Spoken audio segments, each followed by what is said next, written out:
Thank you. Order. Questions to the Prime Minister. Mr. Jim Cunningham. Question number 1, Mr. Speaker. The Prime Minister. Thank you, Mr. Speaker. Mr. Speaker, April marks 50 years since the launch of our longest sustained military operation, Operation Relentless, the beginning of our continuous at-sea deterrence.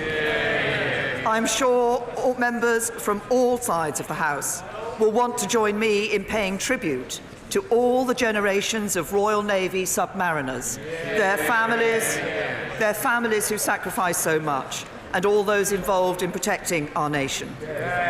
Mr. Speaker, tomorrow marks 70 years since the founding of NATO. Let me assure the House that under this government, the United Kingdom will continue to play our leading role in NATO as it continues its mission of keeping nearly 1 billion people safe. Mr. Speaker, this morning I had meetings with ministerial colleagues and others. In addition to my duties in this House, I shall have further such meetings later today. Mr. Jim Cunningham. Thank you very much. Can I assure the Prime Minister I'm not going to raise Brexit? That will be raised later on. But I'm also going to raise another very important issue. Consultants and doctors in my constituency at the University Hospital have raised the issue regarding the NHS pension scheme tapered annual allowance for doctors and consultants. The consequences are doctors retiring early, turning down additional shifts, fear of paying high tax bills to the government's annual allowance taper, resulting in longer waiting times for patients, shortage of doctors and consultants. Will she raise this with the Chancellor as soon as possible and inform me regarding her answer?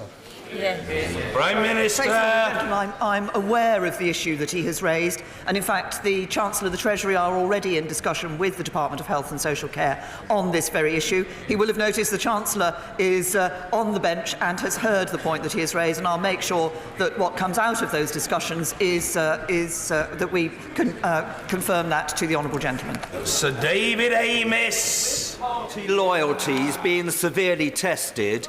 Is my right honourable friend aware that as the country and the world ponders if Brexit means Brexit and if we are going to make a success of it, Southend-on-Sea has been welcoming ambassadors from all over the world to work in partnership and investment, looking at our pier and building a new marina. So will my right honourable friend consider bringing forward a meaningful vote for which I believe there is a majority in the House that Southend-on-Sea be declared a city? Prime Minister.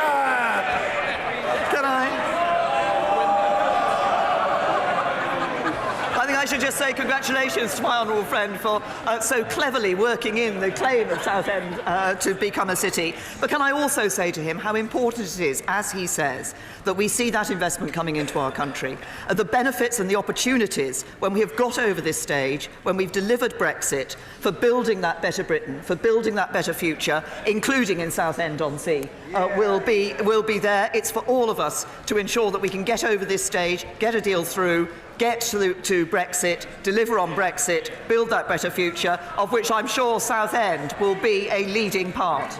Jeremy Corbyn. Thank you, Mr. Speaker. I join with the Prime Minister in wishing the people of Southend well, and I hope it does become a city. Is that okay?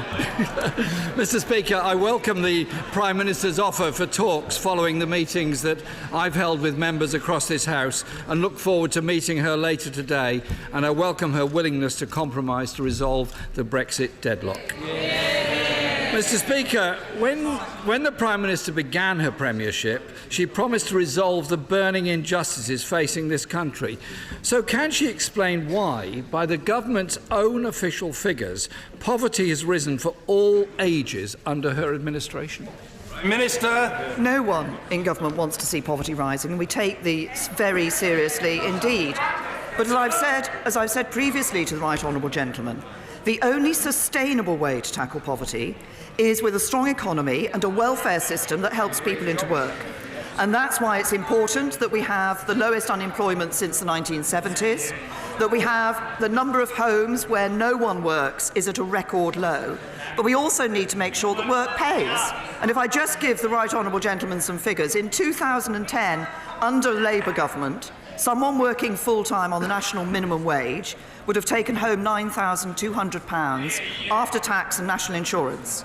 Now, thanks to our tax cuts and the biggest increase in the national living wage, they will take home over £13,700. That's £4,500 more under a Conservative government. Jeremy Corbyn. Mr. Speaker, official figures show that since 2010, child poverty has increased by 500,000, working age poverty by 200,000 and pensioner poverty by 400,000. And while she's right to mention the national minimum wage, something her party strongly opposed the introduction of, I think we should just be aware of what the national minimum wage actually means. It's £8.21. For over 25s, it's £8.21. For 21 to 24-year-olds, it's only £7.70. And for apprentices, it's just £3.90 an hour. These are poverty wages. Mr. Speaker, there are now 8 million people in this country in work and in poverty. Many on middle incomes are struggling to make ends meet. Universal credit is failing. Will the Prime Minister, at the least today, halt the rollout of universal credit and agree to a thorough review of it? Prime Minister. As the right honourable gentleman knows, as we've been rolling out universal credit, we have been making changes to it. We changed one of the early measures that we took when I became Prime Minister was to change the taper rate. We have since abolished the 7-day waiting. We have ensured that we've taken action to make it easier for those who are transferring onto universal credit in relation to their housing benefit. But crucially, can I say to the right honourable gentleman, there is only one way to ensure that we see a sustainably deal with the issue of poverty. That is to ensure... Well, no. Oh, I'll come on to that, as the honourable gentleman has shouted that. That is to ensure that we have a strong economy that delivers jobs and better jobs for people and that they can keep more of the money that they earn. And what do we know would happen? Well, from behind him, from a sedentary position, one of his honourable friends says the answer is a Labour government. A Labour government that would spend £1,000 billion more than this has been proposed. A Labour government that would put up taxes. A Labour government. A Labour Party that has opposed tax cut after tax cut. That's how you help working people. Tax cuts keep people in work, better jobs, high employment. That's under the Conservatives. Jeremy Corbyn. Speaker, for a government that rolled out austerity and has caused such poverty across the country, she really ought to think for a moment about what she's just said. The last Labour government halved child poverty. The last Labour government brought in children's centres, brought in Sure Start.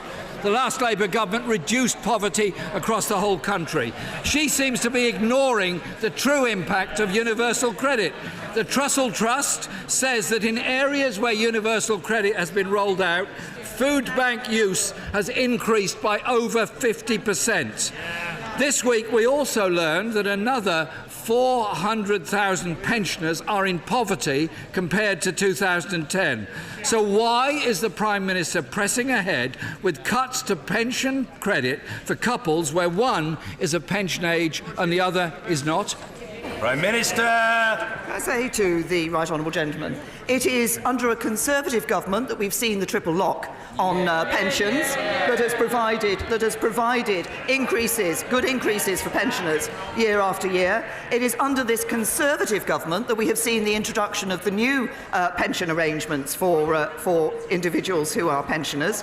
And let's just remember what we saw under a Labour government. It's not under a Conservative government that we saw a 75p rise in pensions. It was under Labour. Jeremy Corbyn. Last Labour government lifted 2 million pensioners out of poverty. This government's put 400,000 more into poverty.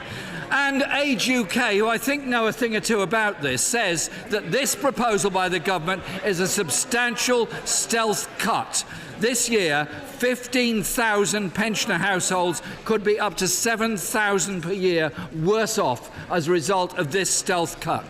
And I'm pleased the Prime Minister mentioned the triple lock, because at the last general election, the government alarmed older people by pledging to scrap the triple lock and the means-tested winter fuel allowance. Can the Prime Minister give an unequivocal commitment? This is no longer government policy and it won't be in the next Tory manifesto. Prime Minister.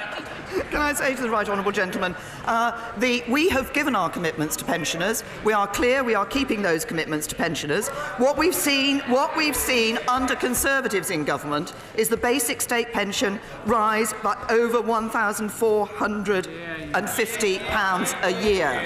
That is in direct contrast to what a Labour government did for our pensioners. We want people to be able to live in dignity in their old age, and that's what this Conservative government is delivering.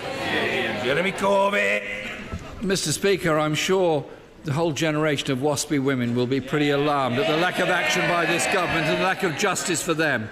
Additionally, Mr. Speaker, over 1 million over 75s currently receive a free TV licence, a scheme established by the last Labour government. This government transferred the scheme to the BBC without guaranteeing its funding. Will the government take responsibility and guarantee free TV licences for the over 75s? We've been clear what we expect the BBC to do, and frankly, I think the BBC is in a position to be able to do that with the income that they receive.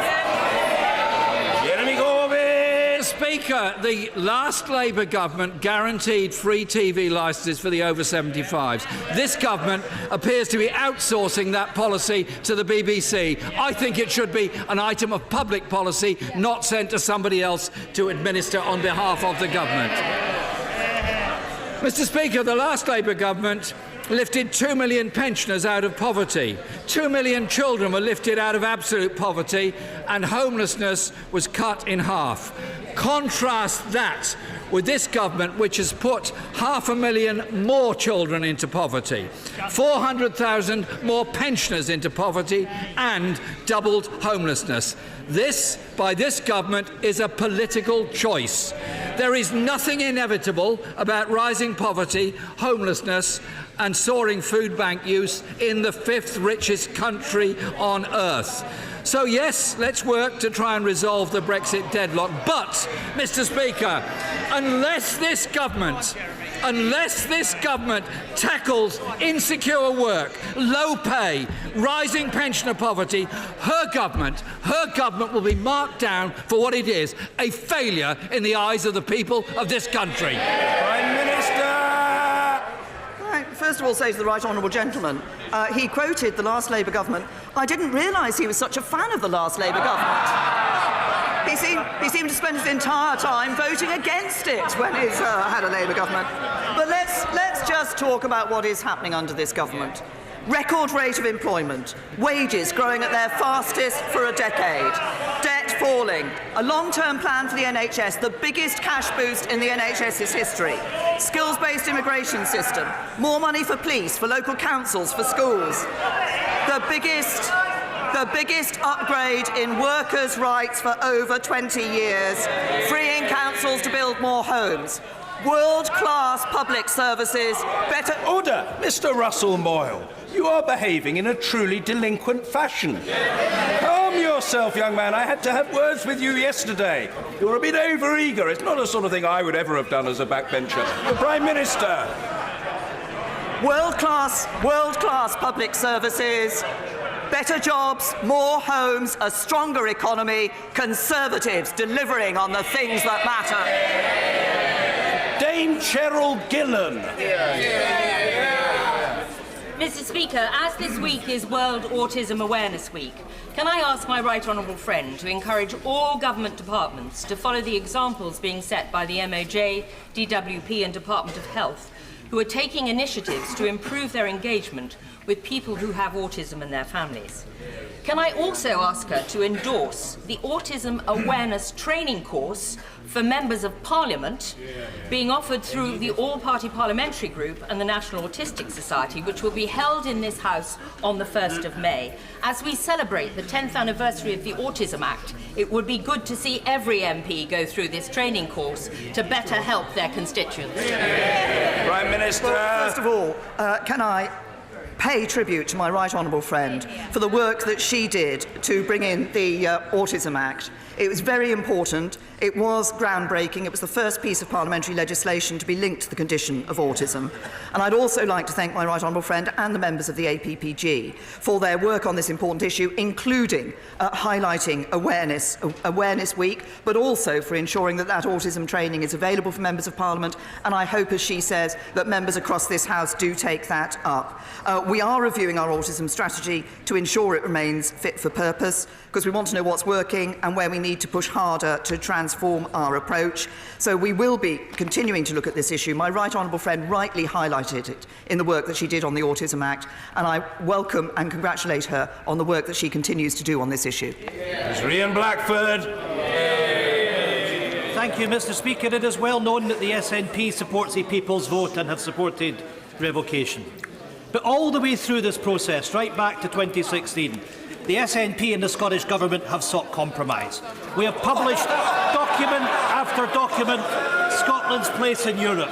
We know that Michel Barnier has read it. He said it's an interesting document. Why does the Prime Minister continue to ignore Scotland's voices?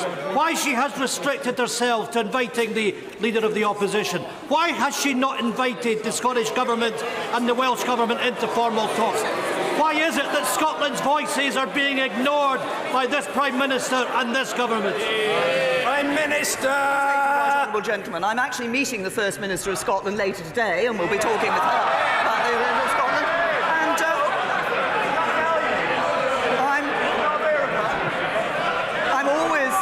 I'm always happy to... Right honourable gentleman asked the question. The Prime Minister is answering it.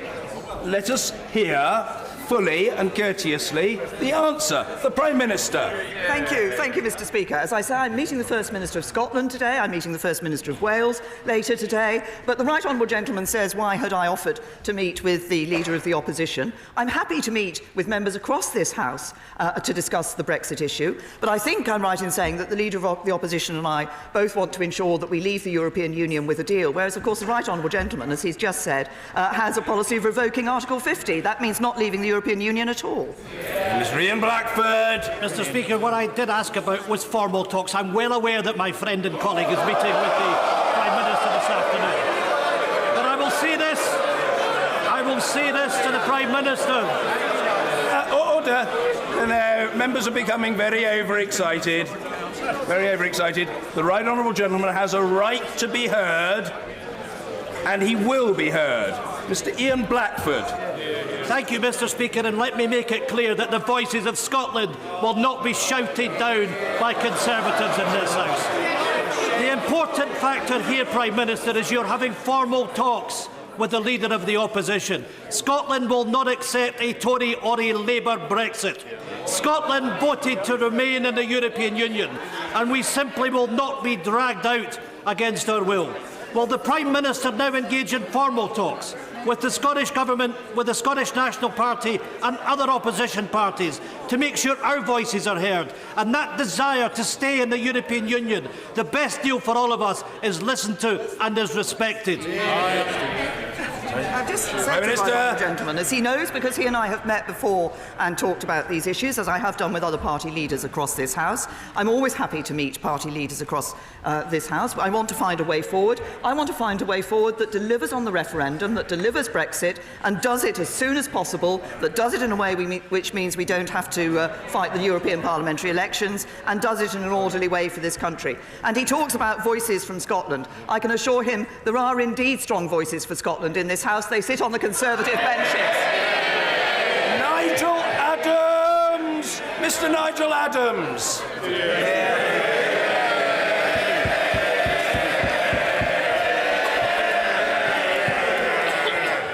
Thank you, Mr. Speaker. Can I urge my right honourable friend, the Prime Minister, can I urge her, on behalf of all the people of Selby, to put her weight behind the campaign for step-free access for Stelby Railway Station?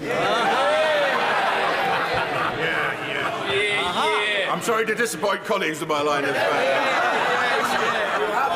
This is very important, Mr. Speaker, for the people of Selby. It is totally unacceptable that in this day and age, those that are unable to walk upstairs, people with disabilities, are denied access to public transport, and the people of Selby demand action. Prime Minister!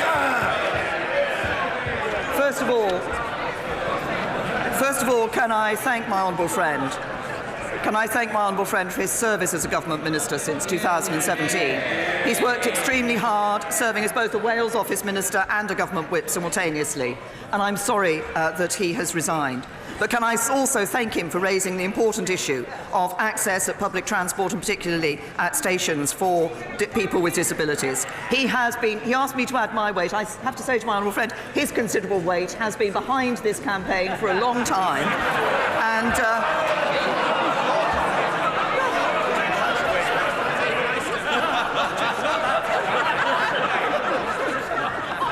as a campaigner, he has been promoting this. Order, the Prime Minister referring to the Honourable Gentleman's qualities as a campaigner. That's what she was saying. She wasn't looking at him when she said it. She was saying it on the basis of her knowledge of the Honourable Gentleman. The Prime Minister. As I say, Mr. Speaker, I know that my honourable friend has been campaigning on this issue and campaigning hard on it for some time. And can I just say to him that I understand that the Department for Transport will be announcing the stations that are going to benefit from this funding tomorrow. So if he could just have a little patience and wait for that announcement. Owen Smith.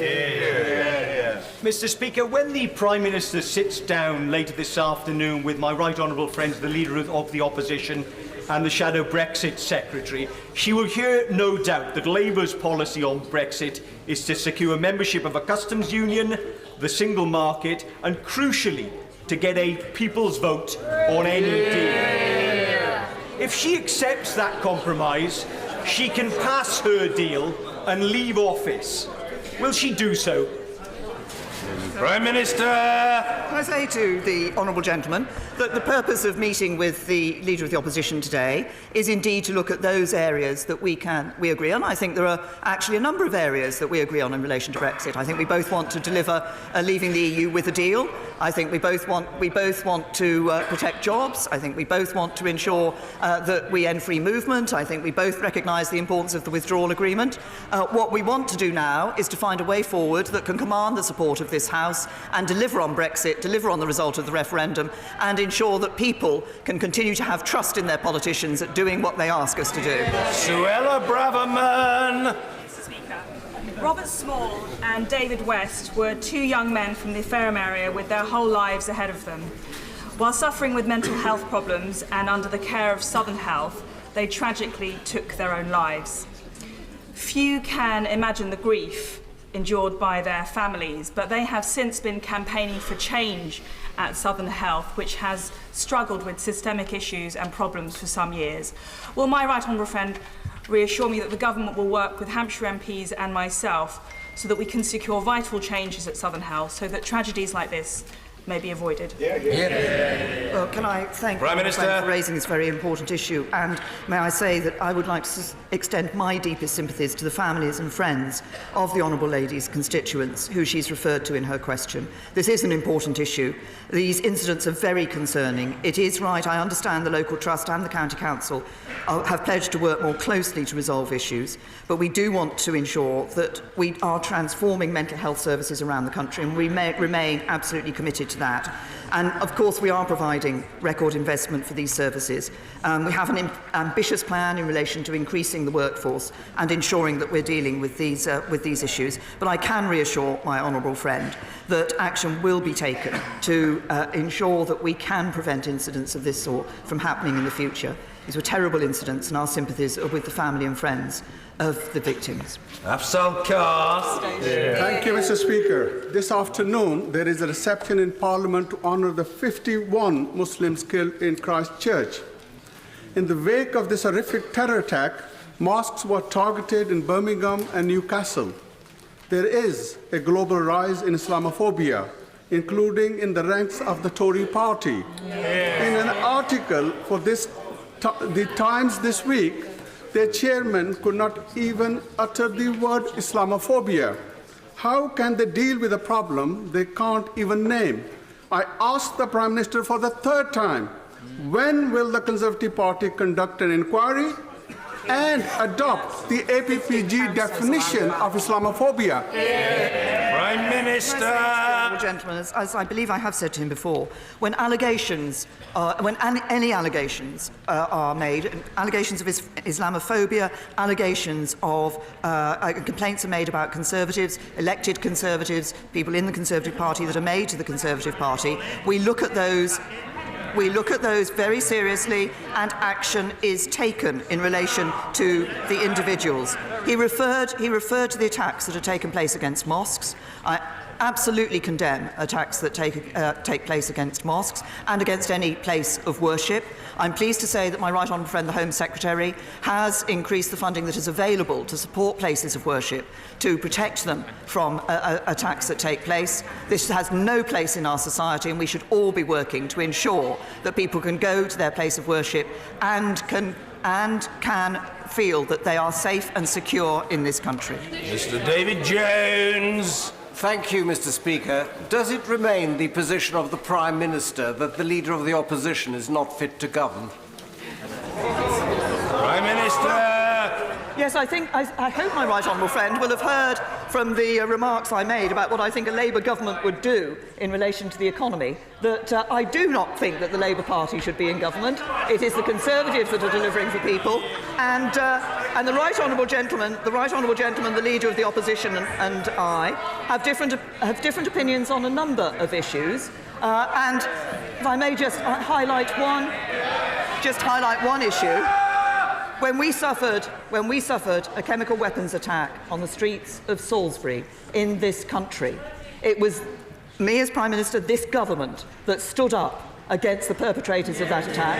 The right honourable gentleman said he preferred to believe Vladimir Putin than our own security agencies. That is not the place of somebody who should be Prime Minister. Jonathan Edwards. Diolch yn fawr iawn, Mr. Speaker. The British government is in meltdown. Westminster is completely dysfunctional. And this morning, the Wales office lost its 4th minister in a year. Who could possibly say that Westminster works for Wales? Minister. The honourable gentleman, if you look at the funding that's been made available to Wales from this Westminster government, but he talks about the government of Wales. There are indeed issues that I think we should be focusing on. I mean, let's just look at the National Health Service in Wales under a Labour government. Yes, they point in that direction. Absolutely, they point in that direction. That's what we see where Labour are in office. A National Health Service that, for example, hasn't met its A&E target for over a decade. Dr. Philip Lee. Polling that has just been published, over 58% of the British public have expressed a wish to have a final say on the Brexit process.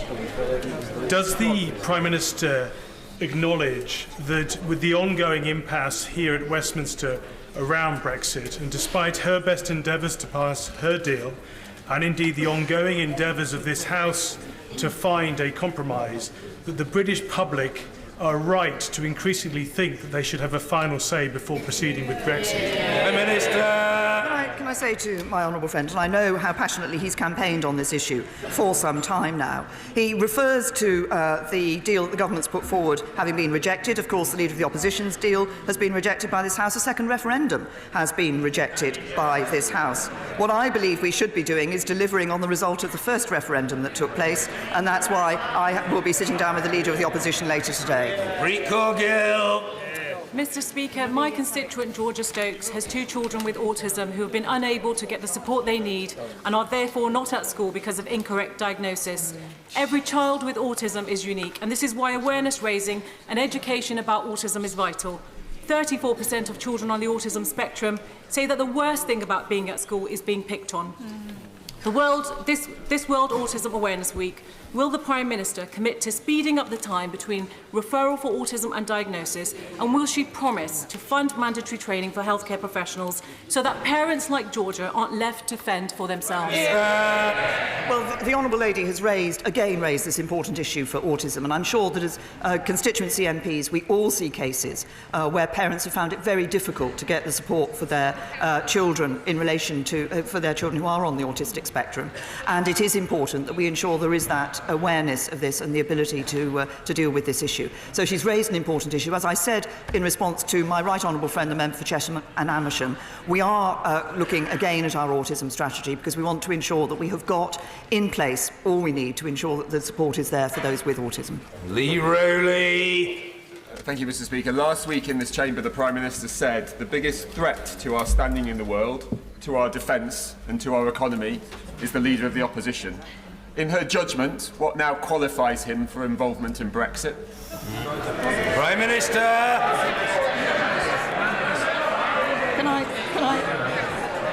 Can I just say to my honourable friend, every member of this House is involved in Brexit. I want to deliver Brexit. I want to deliver Brexit in an orderly way. I want to do it as soon as possible. I want to do it without us having to fight European parliamentary elections. To do that, we need to get an agreement through this House for the withdrawal agreement and a deal. And it is important. The House has rejected every proposal that has gone before it so far, as I've just indicated, in terms of various proposals, and a second referendum and revoking Article 50. So I believe what the public want is for us to work across this House to find a solution that delivers on Brexit, delivers on the referendum, and gives people their faith that politicians have done what they asked and have actually delivered for them. Stuart Hosey. After 2 years of Brexit deadlock, intransigence and a 7-hour cabinet meeting, the best the Prime Minister can do is invite the leader of the British Labour Party to become the co-owner of her Brexit failure. So let me ask her, had she been the leader of the opposition and invited into a trap like this, would she have been foolish enough to accept? Prime Minister! Across this House, I believe we all have a responsibility to ensure that we deliver Brexit. Across this House, we all have a responsibility to ensure that we do that as soon as possible and that we deliver Brexit in an orderly way. And I think it is entirely right. I think members of the public expect us to reach out across this House to find a way through this. They want a solution. The country needs a solution. The country deserves a solution. And that's what I'm working to find. Vicky Ford. Thank you, Mr. Speaker. In the past fortnight, there have been 2 incidents involving knife crime in my city of Chelmsford, and my constituents are extremely concerned. Can my right honourable friend, the Prime Minister, give us an update on this week's knife crime summit? Prime Minister! Can I say to my honourable friend, she raises a very important issue, and our thoughts are with the family and friends of her constituents. It was a very important summit that we held on Monday. I was pleased to bring people from police, government, across government departments, community groups, justice and healthcare, and a whole wide range of activities together to recognise the importance of taking this holistic, collective approach to dealing with knife crime. We will be consulting on a public health statutory duty to deal with this as a public health issue. I think that's the important way to do it, to ensure that everybody is playing their part in dealing with knife crime. I was also able to meet, after the summit, I was able to meet with the families a number of families who had lost children, and I say children because these were teenagers as a result of serious violence, knife crime and a shooting. And the horror and the devastation of these attacks is brought home when you sit down and listen to the families who have seen a young life, promising young lives, cut short in this tragic way. We are committed as a government, across government, to work not just across government, but with society as a whole, to deal with the scourge of serious violence that is taking so many young lives. Pollard. Thank you, Mr. Speaker. Back in June last year, I asked the Prime Minister to help fund the recycling of the 20 old nuclear submarines tied up and rotting in Devonport and Rosyth. Today's NAO report shows that MOD has no funded plan to do this work, and no submarines have been dismantled since 1980. That was the year I was born. Will the Prime Minister now extend the civil nuclear clean-up to make sure that it includes all the Royal Navy submarines so we can deal with this and make that part of her legacy in office? Prime Minister! Honourable gentlemen, we do remain committed to the safe, secure and cost-effective defuelling and dismantling of our nuclear submarines as soon as is practically possible, and the MOD continues to act as a responsible nuclear operator by maintaining its decommissioned nuclear submarines to meet necessary safety and security standards. And I think its commitment is illustrated by the recent success in the initial dismantling of the submarine Swiftsure, which has been followed immediately by the initial dismantling of Resolution. So the MOD will continue to work with the Nuclear Decommissioning Authority to achieve steady state disposal of our laid-up submarines as soon as possible. We are working on this. The Labour government had 13 years as well. And what work did it do during those 13 years on this decommissioning issue? Dr. Julian Lewis. Is a Conservative Prime Minister who repeatedly told us that no deal is better than a bad deal, now approaching Labour MPs to block a WTO Brexit when most Conservative MPs want us to leave the European Union with a clean break in 9 days' time. Prime Minister! Can I say to my honourable friend, I was absolutely right, no deal is better than a bad deal, but we've got a good deal. And we had a chance last Friday to ensure that we would leave the European Union on the 22nd of May, and I'm grateful to all those colleagues who supported that motion. Some of them, I know, did it with a very heavy heart. But I want to ensure that we deliver Brexit. I want to ensure that we do it in an orderly way, as soon as possible, without fighting European elections. But to do that, we need to find a way of this House agreeing the withdrawal agreement and agreeing the way forward. And that is on that basis that I have been sitting down with members across the House and will continue to do so in order to ensure that we can find a way forward that this House can support. Martin Whitfield. I'm grateful, Mr. Speaker. Grace Warnock is a young East Lothian constituent of mine who has Crohn's disease. Using accessible toilets, she's faced negative comments and abuse from adults. But this inspired her to create Grace's Sign to remind everyone that there are people with invisible disabilities who have every right to use accessible toilet facilities and that society should have a heart. Will the Prime Minister join me in endorsing Grace's campaign to standardise toilet signage to ensure that anybody with a disability feels able to use accessible toilets without abuse? Prime Minister. Honourable gentleman, can I commend Grace for the work that she's been doing on this issue? Sadly, coming out of her own personal experience, I think he's raised a very important issue. We do want to make sure that people with those invisible disabilities are able to access public toilets and do so in a way that does not lead to the abuse that sadly Grace suffered. And I fully recognise the campaign that she's fighting, and I think it's an excellent campaign. Dr. Caroline Johnson. Thank you, Mr. Speaker. People of Sleaford and North Hykeham, like myself, like the country, voted for Brexit and want to see it delivered. I understand the Prime Minister says that we have to look at the balance of risk. Indeed, I've looked at the balance of risk myself and supported her deal, and I urge others in our party to do so. But, Prime Minister, if it comes to the point when we have to balance the risk of a no-deal Brexit versus the risk of letting down the country and ushering in a Marxist, anti-Semite-led government, what does she think at that point is the lowest risk? Prime Minister. Can I say to my honourable friend, first of all, can I thank her for the support that she's shown for the government's deal and for the encouragement she is giving to others to support that deal. What I want to see is that we are able to deliver for her constituents and for others across the country, that we, as I say, deliver Brexit and do it as soon as possible. And in delivering Brexit, we need to ensure that we are delivering on the result of the referendum. That's what I said yesterday, and that's what we will be looking to do. Jim Shannon. Thank you, Mr. Speaker. The Prime Minister stated last night that she will meet the Leader of the Opposition. Can the Prime Minister indicate, for the benefit of my party, the Democratic Unionist Party, but also for all members of this House, which of the opposition leaders' Brexit policies does she think that she could accept? Well, can I say, first of all, I'm going to be in discussion with the Leader of the Opposition, but I think, as I indicated earlier, I think the Leader of the Opposition and I both want to deliver leaving the EU. I think we both want to deliver that with a deal. I think we both agree that the withdrawal agreement should be is a part of any deal.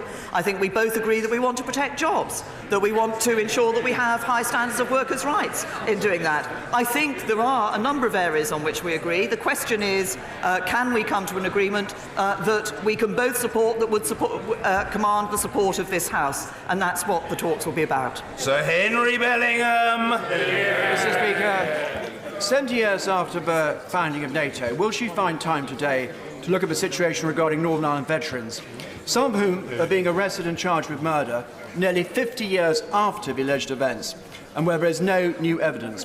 What signals does this send to youngsters looking to join the armed forces? And will she try and make solving this part of her legacy? Prime Minister. Can I say to my honourable friend, I recognise the issue that he's raised, that obviously the concern has been shared by honourable members, our honourable and right honourable friends and others across the House. The current system for dealing with legacy in Northern Ireland, of Northern Ireland's past, is not working well for anyone. As I've said previously in this chamber, around 3,500 people were killed in the Troubles, and the vast majority were murdered by terrorists. And many of these cases require further investigation, including the deaths of hundreds of members of the security forces. So the system to investigate the past does need to change to provide better outcomes for victims and survivors of the Troubles, and to ensure that our armed forces and police officers are not unfairly treated. The Ministry of Defence are looking at what more can be done to ensure service personnel aren't unfairly pursued through the courts in relation to service overseas, including considering legislation, and we continue to look at how best to move forward in relation to these issues of the legacy in Northern Ireland. Stephen Doughty. Speaker, South Wales Police are doing a brilliant job in spite of pressures in Cardiff South and Penarth, dealing with knife crime, drugs, domestic violence and so much more. But they don't get capital city funding like other capitals, which makes the pressure worse. Will the Prime Minister look at this urgently again?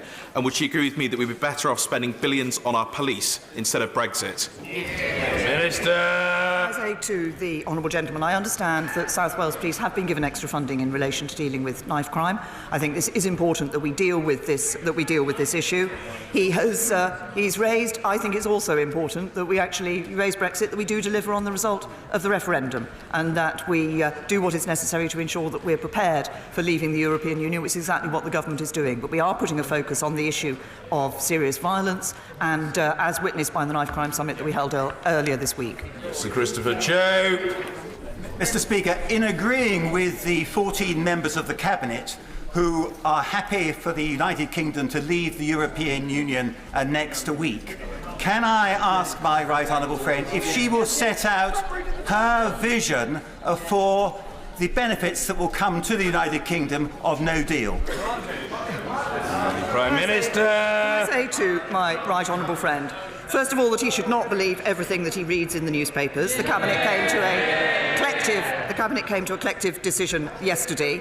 And secondly, I've always been clear that I think the opportunities for the United Kingdom outside the European Union are bright. I believe we can build that Great Britain, that greater Britain, that brighter future for everybody. I believe we will do that better by leaving with a good deal. I believe we have a good deal, and that's why I have been working to ensure that we can leave, do so as soon as possible, do so in an orderly way, and build that brighter future. Nasha. Thank you. Mr. Speaker, despite the repeated efforts of my honourable friend from Manchester Gorton and others calling upon the Prime Minister to adopt the All-Party Parliamentary Group on British Muslims' definition of Islamophobia, the Prime Minister refuses. Despite repeated calls for an independent inquiry into institutional racism, Islamophobia in the Tory party by the former Chair Baron Swazi, the Muslim Council of Britain and their own Conservative Muslim Forum, the Prime Minister again refuses. Mr. Speaker, the London Mayor, Sadiq Khan, just a few days ago said, "I have never received an explanation, let alone an apology for the openly Islamophobic campaign the party ran against me in London 2016. And that the attacks on me still continue." Can I ask the Prime Minister, directly today, will she now show some leadership, at the very minimum, apologise to London Mayor Sadiq Khan for the Islamophobic campaign led by her party? I say to the honourable ladies, I said in response to her honourable friend earlier, any allegations that are made in relation to the Conservative Party are investigated carefully by the Conservative Party, and action and action is taken. And it is this government that has actually been doing more to ensure that the police can deal with issues around hate crime, that has required, when I was Home Secretary, I required the police to actually ensure that they were recording properly incidents of hate crime that took place, so that we could better identify Islamophobia that was taking place. And I'm pleased to say that my right honourable friends, the Community Secretary and the Home Secretary, recently chaired a roundtable on anti-Muslim hate crime. This is being taken seriously by the Conservative Party and by the government. Nicky Morgan. Thank you very much indeed, Mr. Speaker. I think it's worth everyone in this place remembering that for people outside there is far, far more to life than Brexit, as illustrated by many of the questions today. Now, in Loughborough, we're very proud of Loughborough University being the best university in the world for sports-related subjects. But one of the group of athletes that have been much undersung in recent weeks is our Team GB athletes who took part in the Special Olympics in Abu Dhabi. 127 athletes returned with 169 medals, over 60 gold. Will the Prime Minister congratulate them, and does she think it might be time for the GB to host the next Special Olympics? Well, I'll look very carefully at the suggestion that my right honourable friend has made in relation to the Special Olympics, but I'm very happy to join her, and I'm sure everybody across this whole House will, in congratulating our GB team on the significant haul of medals that they brought back from those Special Olympics. And can I also say how much we value the Loughborough University and the work it does on sports-related matters. Erin Smith. Thank you. Mr. Speaker, head teachers and governors in my constituency have cut school budgets to the bones. They're desperately concerned about the impact now on children. The Prime Minister's own advisers have been sent into schools, and as reported by Schools Week, their ideas are truly shocking. Reducing lunch portions for some of the most disadvantaged, holding back money for charities, even employing unqualified teachers. Does the Prime Minister agree with me that these suggestions belong in the days of the workhouse, not 21st century England? Prime Minister. The Honourable Lady knows that we are increasing the funding that is being made available to schools, 1.3 billion extra being made to schools, and I'm sure the Honourable Lady will want to welcome, as I do, that there are 22,500 more children in the Bristol Local Authority in good and outstanding schools since 2010. James Cleverly. Thank you, Mr. Speaker. And further to the question from my honourable friend, the member for Chelmsford, I thank the invitation that the Prime Minister extended to me for her knife crime summit on Monday. But would she agree with me that whilst numbers of police officers and powers of police officers are important, we also need to send a message to people who would never wear a T-shirt made in a sweatshop, look carefully at the air miles of the food that they buy, yet seem not to make the connection between the drug use that they have in their personal lives and the damage that's being done to young people in our streets. Will you send the message it is not acceptable? Prime Minister. My honourable friend raises a very important point. If we look at knife crime, the extent to which that is gang-related, the extent to which it is drug-related, many people across our society need to ask themselves what they are doing to ensure that we can deal with this issue of knife crime, what they are doing to ensure that we don't see these drug-related gangs committing these crimes, and that we are able to rid our society of what I believe to be a curse of drugs. I believe it has these impacts, it's bad, and that's why it's important that as a government we have a very clear drug strategy to take people off drugs to ensure that we are dealing with this issue. My honourable friend makes a very important point. It is not just a matter for government, it's not just a matter for police, it's for all of us across our society to deal with these issues. Kirsty Blackman. Thank you very much, Mr. Speaker. Mr. Speaker, freedom of movement is a good thing. It's good economically. EU citizens exercising their free movement rights contribute to our GDP. It's good socially. Our communities are more diverse and they're more successful as a result. And it's good for our young people who can go to Europe to study and to work. Mr. Speaker, can the Prime Minister be honest about the benefits of freedom of movement and ensure that we retain those benefits? Prime Minister. The Honourable Lady, what we want to ensure is that we have a migration system that enables us to welcome people into this country on the basis of the skills they will bring, the contribution they will make to this country, not on the country that they happen to come from. When people voted to leave the European Union in 2010, they sent a clear message that they wanted things to change. One of the things they wanted to change was to bring an end to free movement and to ensure that it is the UK government that is able to make decisions about who can come to this country. Evans. Thank you, Mr. Speaker. As the Prime Minister seeks to get a short extension upon the short extension, will she make it absolutely clear to the European Union that if they turn round and say no, it has to be a long extension and you have to fight the European Union elections, that she will say no, no, no? Prime Minister! I say to my right honourable friend, we had the opportunity on Friday to ensure that we cemented that extension to the 22nd of May and left on the 22nd of May. As I've said earlier, I'm grateful to all those who supported that motion. As I said, some did that with some difficulty, with a very heavy heart. But what I want to see now is us able to find a position where we can, across this House, support the withdrawal agreement and a deal which enables us to leave on the 22nd of May, which enables us not to have to hold those European parliamentary elections. But we can only do that if we come together and find a way forward that this House is willing to support. John Grogan. Given that the Prime Minister and I are both fans of Geoffrey Boycott, who was perhaps not best known for compromise in his prime, but like many of us has mellowed with the years, and in the spirit of the times, will the Prime Minister find time in her busy diary to look at the compromise proposals for the important subject of Yorkshire devolution as advanced by the Mayor of South Yorkshire? The Prime Minister! I say to the honourable gentleman that we are looking seriously at issues around Yorkshire devolution. I know this has caused some concern, and there have been different opinions as to how that should be taken forward. And he references Geoffrey Boycott. Can I say one of the things that I always admired about Geoffrey Boycott was that he ensured that he stayed at the crease, he kept going, and he got his century in the end. Mr. Kevin Olin-Ray. Thank you, Mr. Speaker. And further to the last question, once the Prime Minister has dealt with the rather tricky issue that is Brexit, which I'm sure she will she move on to the much more difficult problem, which is devolution in Yorkshire? Now that her Secretary of State has ruled out the devolution to the whole of Yorkshire, would she now consider a devolution deal to the York City region to include the City of York and the glorious county of North Yorkshire? Prime Minister! Honourable friend, we recognise that there is, as I've just said, an enthusiasm, there's a dedication in Yorkshire to the concept of devolution and to the ability and the potential that devolution has to release and harness local people's sense of identity with Yorkshire and to be of ongoing benefit to people of Yorkshire. We do need to find the right proposals that will suit the area, and my right honourable friend, the Community Secretary, I believe, has now met the Yorkshire leaders. Discussions are continuing with them about a different localist approach to devolution in Yorkshire from the one that did not meet our criteria, namely the One Yorkshire proposal. Sir Vincent Cable. Mr. Speaker, reports from the Cabinet yesterday suggest that there were two proposals put forward for cross-party cooperation to solve the Brexit crisis.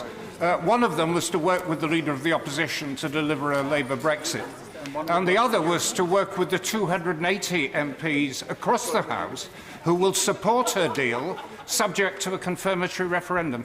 Why does she trust the Leader of the Opposition more than the people?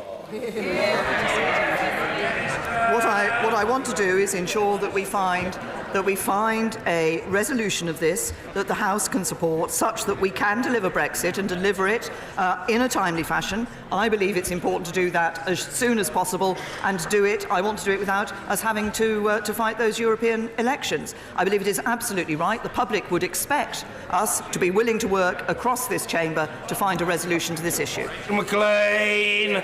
Thank you very much, Mr. Speaker. Conservative-led Redditch Borough Council have recently submitted their bid for the Future High Streets Fund. So will the Prime Minister add her support to this bid, because the people of Redditch deserve to have our town unlocked? And does she agree with me? It's only with Conservatives in our town hall that we can continue to unlock Redditch after years of Labour neglect. Well, can I commend Conservatives, Conservative-led Redditch Council for the work that they're doing to unlock the town and to unlock the High Street. My honourable friend tempts me to support one bid over others, but there will be other of our honourable and right honourable friends who also would wish me to support the bids from their towns. It's important we've made this money available, and I congratulate Redditch Council under the Conservatives for all that they're doing to ensure the vitality of their town. Mr. Nicholas Bowles. Thank you, Mr. Speaker.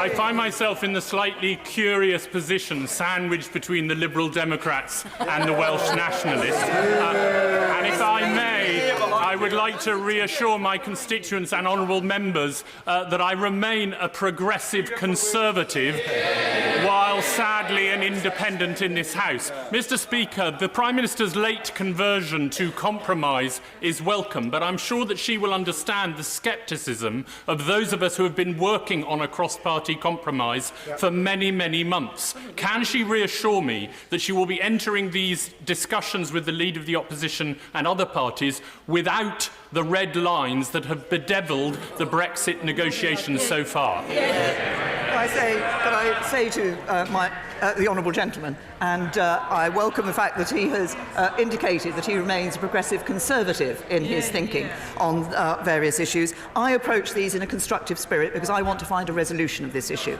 I want to ensure that we can do what people told us we should do, which is deliver Brexit, do it in an orderly way, and do it in a way that's good for this country. Thank you. Order!